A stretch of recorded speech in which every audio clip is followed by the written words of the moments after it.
প্রতিদিন ফজরের আজানের ১ ঘন্টা আগে ৫,০০০ বার ইস্তেগফার করুন। ইনশাআল্লাহ ৭ দিনের মধ্যেই দোয়া কবুল হয়ে যাবে। এই আমলটি এতটাই শক্তিশালী আমল, যাদের দোয়া দীর্ঘ ১০ বছর থেকেও কবুল হচ্ছে না, তাদের দোয়া ইনশাআল্লাহ ৭ দিনের মধ্যেই কবুল হয়ে যাবে। পৃথিবীতে যত বড় বড় সফল ব্যক্তি আছেন, তারা এই সময়কে মূল্যায়ন করেই, এই সময়কে গুরুত্ব দিয়েই তারা তাদের জীবনে সফল হয়েছেন। আপনি দোয়ার বিষয়ে অথবা যে কোনো বিষয়ে এই সময় সফলতা অর্জন করতে চাইলে 100% সফল হতে পারবেন, সফল হবেন ইনশাআল্লাহ। সেটা যত অসম্ভব দোয়াই হোক না কেন, যত কঠিন দোয়াই হোক না কেন। আপনি যদি পৃথিবীতে অনেক বড় সফল ব্যক্তি হতে চান, তাহলে এই সময়কে গুরুত্ব দিন, এই সময় আমল করুন। বর্তমান পৃথিবীতে যারা বড় বড় সফল ব্যক্তি আছেন, বিজনেসম্যান আছেন, তারা এই সিক্রেট সময়ের ব্যাপারে মানুষকে জানতে দিতে চান না। তারা চায় না যে এই সিক্রেট সময়ের বিষয়ে মানুষ জানুক এবং তারাও তাদের জীবনে সফল হোক, এটা তারা চায় না। আর আপনাদেরকে আমি এই সিক্রেট সময়ের বিষয়ে জানিয়ে দিচ্ছি, কারণ আল্লাহ সুবহানাহু ওয়া তাআলা এবং রাসূলুল্লাহ সাল্লাল্লাহু আলাইহি ওয়াসাল্লাম আমাদেরকে এই সিক্রেট সময়ের বিষয়ে জানিয়ে দিয়েছেন। আপনার যদি বিশ্বাস না হয়, তাহলে আমলটা একবার করেই দেখুন,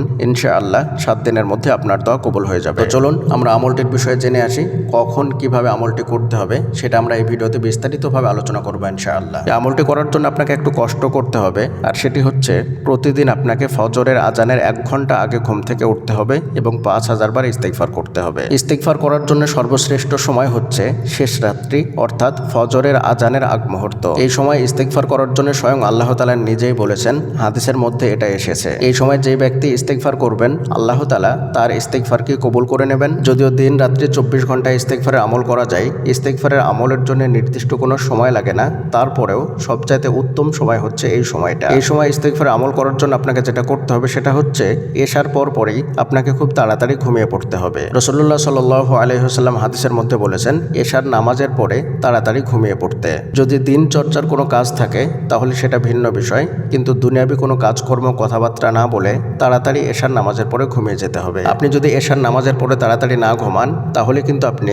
ফজরের আজানের ১ ঘন্টা আগে ঘুম থেকে উঠতে পারবেন না। মাগরিব পর থেকে নিয়ে এশা পর্যন্ত আপনার দুনিয়াবি যত কাজকর্ম আছে, সেই সমস্ত কাজকর্মগুলো সেরে ফেলতে হবে, এমনকি রাত্রির খাওয়া দাওয়াটাও সেরে ফেলতে হবে। এরপরে এশার সালাত আদায় করেই ঘুমিয়ে পড়তে হবে। সুন্দর মতো ওযু করে ডান কাতে ঘুমানোর আগে যে সুন্নাতি নিয়ম আছে, সুন্নাতি দোয়াগুলো আছে, সেগুলো পড়ে ঘুমিয়ে পড়বেন। আপনার যদি এমনিতে নর্মালি ঘুম ভেঙে যায় তাহলে তো খুব ভালো কথা, আর না হলে ফজরের আজানের ১ থেকে ১.৫ ঘন্টা আগে অ্যালার্ম সেট করে রাখবেন, সেই সময় আপনি ঘুম থেকে উঠবেন। আর মনে রাখবেন, এক এক এলাকায় আলাদা আলাদা সময়ে ফজরের আজান হয়ে থাকে, বা একই এলাকায় আলাদা আলাদা মসজিদে আলাদা আলাদা সময়ে ফজরের আজান হয়ে থাকে। তাই আপনাকে ফজরের আজানের সঠিক সময় নির্ধারণ করার জন্য যেটা করতে হবে, আপনি গুগলে গিয়ে লিখবেন যে ফজরের আজান কখন শুরু হবে আজকে, অথবা লিখবেন আজকে ফজরের আজানের সময় কখন।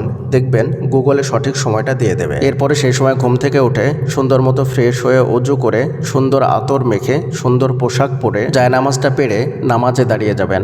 ২ রেকাত করে সর্বমোট ৮ রাকাত নামাজ আদায় করবেন। এরপরে ৩ রেকাত বিতের সালাত আদায় করবেন। যখন ৩ এবং ৮ ১১ রাকাত সালাত আদায় করা হয়ে যাবে, এরপরে ইস্তেগফারের আমল করার জন্য বসে যাবেন। সুন্দর মতো আস্তে আস্তে মনোযোগের সহিত ইস্তেগফারের আমল করবেন, যেন তাড়াহুড়া না হয়।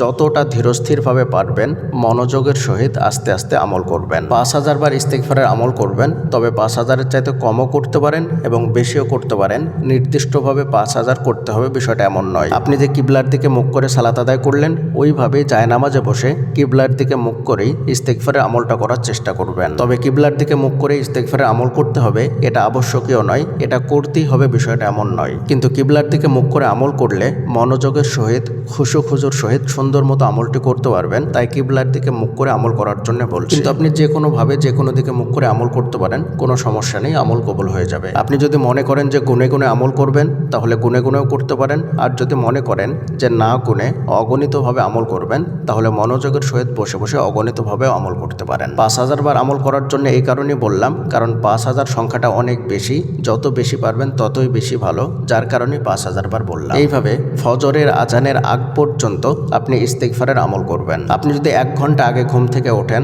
তাহলে ফ্রেশ হতে বড় জোর ১০ থেকে ১৫ মিনিট সময় লাগবে। তারপরে ৪৫ মিনিট সময় পাবেন আপনি এই আমল এবং সালাত আদায় করার জন্য। ১১ রাকাত সালাত যদি আপনি খুব সুন্দর মতো আদায় করেন, তাহলে ২০ মিনিট সময় লাগবে ১১ মিনিট সালাত আদায় করতে, আর মাত্র ১৫ মিনিট সময় থাকবে ইস্তেগফারের আমল করার জন্য। কিন্তু সবচাইতে বেশি ভালো হয় আপনি যদি ১.৫ ঘন্টা আগে ঘুম থেকে ওঠেন, তাহলে পরিপূর্ণভাবে সময়টা আপনি ইস্তেগফার এবং সালাত আদায় করার জন্য পাবেন। মোটামুটিভাবে আপনি ১ ঘন্টা ১০-১৫ মিনিট মতো সময় পাবেন। এই সময়ের মধ্যে আপনি সুন্দর মতো আমলগুলো ধীরস্থিরভাবে করতে পারবেন। তাই বেশি ভালো হয় 1.5 ঘন্টা আগে আপনি ঘুম থেকে উঠবেন, তাহলে পরিপূর্ণ সময়টা আপনি আস্তে আস্তে আমলটা করতে পারবেন। এই আমলটা এতটাই পাওয়ারফুল আমল, এক দম্পতির দীর্ঘদিন থেকে বাচ্চা হচ্ছিল না। তারা পৃথিবীর বড় বড় ডাক্তারের কাছে গিয়েছিল, সবার কাছেই একটাই তারা উত্তর পেয়েছিল যে তাদের বাচ্চা আর কখনোই হবে না, তাদের মা বাবা হওয়ার স্বপ্ন আর কখনোই পূরণ হবে না, তারা কখনোই মা বাবা হতে পারবে না।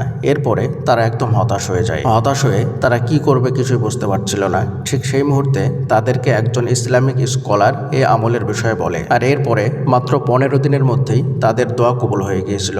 তাদেরকে বলেছিল ফজরের আজানের আগে উঠে সালাত আদায় করতে এবং ইস্তেগফারের আমল করতে। এই আমলটা এতটাই শক্তিশালী পাওয়ারফুল আমল, এই আমল করলে আল্লাহ তাআলা কখনোই কোনো ব্যক্তিকে খালি হাতে ফিরিয়ে দেন না। এই আমলটা এতটাই শক্তিশালী পাওয়ারফুল আমল, এই আমল কখনোই বিফলে যায় না। আল্লাহ তাআলা কখনোই আমল করলে তাকে খালি হাতে ফিরিয়ে দেন না। কারণ দিন রাত 24 ঘন্টা মিলিয়ে সবচাইতে দামি সময় হচ্ছে এই সময়টা।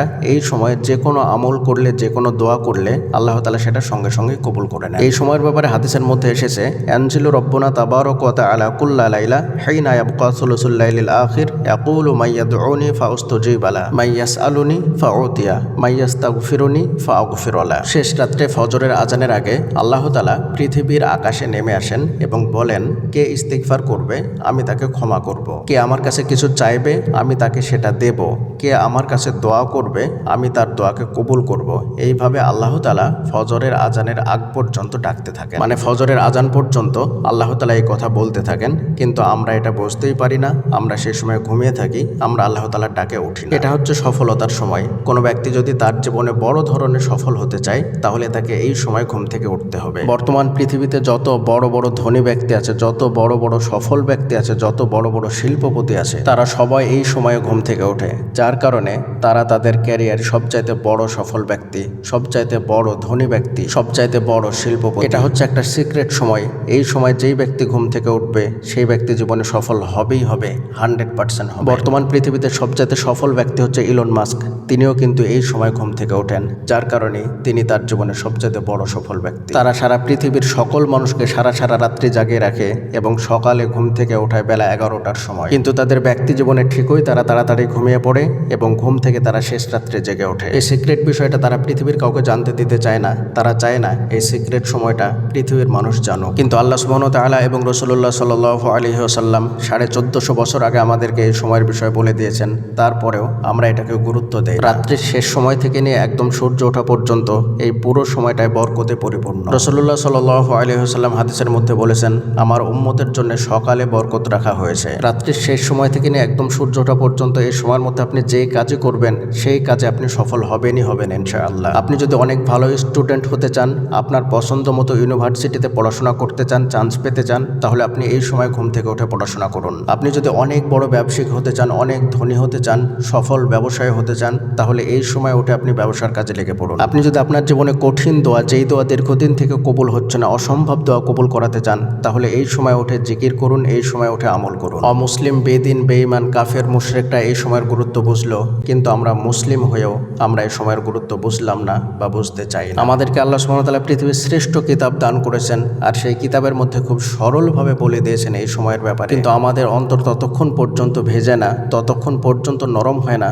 যতক্ষণ পর্যন্ত আমরা এই কাফের মুশরিকদের কথাগুলো শুনি। যখনই শুনি ইলন মাস্ক বা বড় যারা ধনী ব্যক্তি আছেন, সফল ব্যক্তি আছেন, তারা এই সময়কে গুরুত্ব দিয়েছেন, তখনই আমাদের অন্তর নড়ে যায়, তখন আমরা এই সময়কে গুরুত্ব দিতে শুরু করি। কিন্তু যখন হুজুররা বলেন, ইসলামিক স্কলাররা বলেন, তখন আমরা এই বিষয়ে গুরুত্বই দেই না, আমরা এটা মানতেই চাই না। প্রিয়দিনী ভাই এবং বোনেরা, এই সময় ঘুম থেকে উঠে মাত্র কিছুদিন আমলটা করেই দেখুন, ইনশাআল্লাহ আল্লাহ তাআলা আপনাকে কত বড় সফল বানিয়ে দেন। যেই দোয়া দীর্ঘ 10 বছর থেকে আটকে আছে, যেই দোয়া দীর্ঘ 5 বছর থেকে আটকে আছে, দীর্ঘদিন থেকে আটকে আছে, সেই দোয়াও ইনশাআল্লাহ কবুল হয়ে যাবে। আপনার জীবনে এমন পরিবর্তন আসবে যেটা মানুষ দেখবে আর হাই হাই করবে, তারা আফসোস করবে যে এই ব্যক্তি এত সফল হলো কিভাবে, এই ব্যক্তির জীবনে এত পরিবর্তন আসলো কিভাবে। এটা নিয়ে তারা গবেষণা শুরু করবে, এটা নিয়ে তারা ভাবতে থাকবে। তাই আর দেরি না করে আজকে থেকে আমল শুরু করে দেন, ইনশাআল্লাহ আল্লাহ তাআলা আপনাকে সফলতা দান করবেন দুনিয়া ও আখিরাতে। পরিশেষে আল্লাহর দরবারে দোয়া করি, আল্লাহ তাআলা যেন আমাদের সকলকে এই আমলটি বেশি বেশি করে করার তৌফিক দান করেন। আমিন। আসসালামু আলাইকুম ওয়া রাহমাতুল্লাহি ওয়া বারাকাতুহু।